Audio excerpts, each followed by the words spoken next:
उपस्थित मोर छोट बड़ भाई भौणी मैंने एवं मोर सहपाठी गण सर्वप्रथमे मो गणतंत्र दिवस विषय हार्दिक शुभेच्छा शुभकामना जनाऊँगी। आज पवित्र गणतंत्र दिवस में मत किसी कहबार सुजोग मिलू निजक धन्य मन करुँची। आज हूँ 26 जनवरी 2025 मसीहा जहाँकि 76तम साधारणतंत्र दिवस।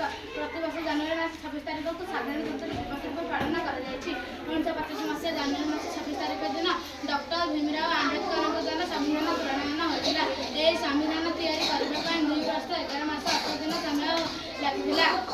आंबेडकर भारत फेरबार दलित मानक सामाजिक स्वाधीनता एवं भारत को एक स्वतंत्र राष्ट्र भाव बनवा लगे एवं अनेक पुस्तक लिखिले। 1926 मसीह बम्बे विधानसभा परिषद सदस्य होते।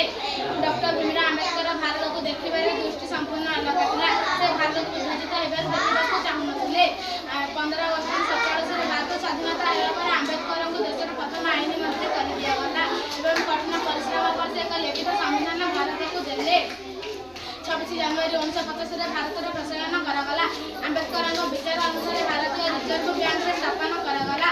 आंबेडकर धर्म परिवर्तन करने को बारंबार कही आसुले।